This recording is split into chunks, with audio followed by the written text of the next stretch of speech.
AP మంత్రి Ganta శ్రీనివాసరావుకు high court నోటీసులు జారీ చేసింది. Prathyusha resources and infra private limited company bank guarantee భూముల్లో ప్రభుత్వ భూములున్నాయంటూ దాఖలైన పిటిషన్పై హైకోర్టు విచారణ చేపట్టింది.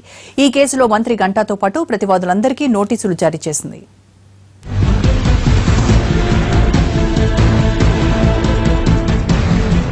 కంపెనీ తరఫున తీసుకున్న అప్పు తిరిగివ్వకపోవడంతో విశాఖలోని ఇండియన్ బ్యాంక్ గతంలోనే నోటీసులిచ్చింది. మంత్రి గంటా శ్రీనివాసరావు ఆయన బంధువులు, స్నేహితులు, సన్నిహితులను రుణ ఎగవేతదారులుగా పేర్కొంటూ నోటీసులు జారీ చేసింది.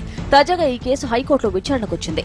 విశాఖ వన్ టౌన్ లో ఉన్న Prathyusha resources and infra private limited కంపెనీకు మంత్రి గంటా తోడలుడు పరుచూరి వెంకట భాస్కర్రావు, ఆయన సోదరుడు రాజారావు, వెంకయ్య, ప్రభాకర్రావు డైరెక్టర్లుగా వ్యవహరిస్తున్నారు. సంస్థ విస్తరణ అవసరాలకు డాబా గార్డెన్లోని ఇండియన్ బ్యాంక్ బ్రాంచ్ నుంచి 141,68,00,000 లోన్ తీసుకుంది సంస్థ. ఈ దారుణానికి గంటాతో పాటు కొండయ్య, బాలసుబ్రహ్మణ్యం, నార్నే అమూల్య గ్యారంటీర్లుగా ఉన్నారు. వీరితో పాటు Prathyusha estates private limited company, Prathyusha global trade private limited కంపెనీలు కూడా గ్యారంటీ ఇచ్చాయి. అయితే రుణం తీసుకున్న కంపెనీ ఒక్క వాయిదా కూడా కట్టలేదు. దీంతో అసలు ప్లస్ వడ్డీ మొత్తం బాకీని గత ఏడాది డిసెంబర్ 13 నాటికి 196,51,00,000గా లెక్క తేల్చింది బ్యాంక్.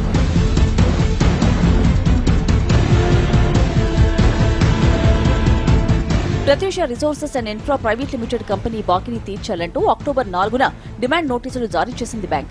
నోటీసులు అందిన 60 రోజుల్లో రుణ బకాయిని చెల్లించాలని ఆదేశించినా స్పందన లేకపోవడంతో గ్యారంటీగా ఉంచిన ఆస్తుల్ని జప్తు చేసుకోవడం మొదలెట్టారు బ్యాంక్ అధికారులు. ఇలా ఇప్పటికే 26కు పైగా విలువైన ఆస్తుల్ని స్వాధీనం చేసుకున్నారు. అయితే తనఖా పెట్టిన భూముల్లో ప్రభుత్వ భూములు ఉండడంతో యాజమాన్యంపైన, హామీదారులపైన చర్యలు తీసుకోవాలంటూ హైకోర్టును ఆశ్రయించారు. ఈ పిటిషన్ను విచారణకు స్వీకరించిన న్యాయస్థానం గంటా శ్రీనివాసరావు సహా ప్రతివాదులందరికీ నోటీసులు జారీ చేసింది. 3 వారాల్లోగా కౌంటరు దాఖలు చేయాలని ఆదేశించింది.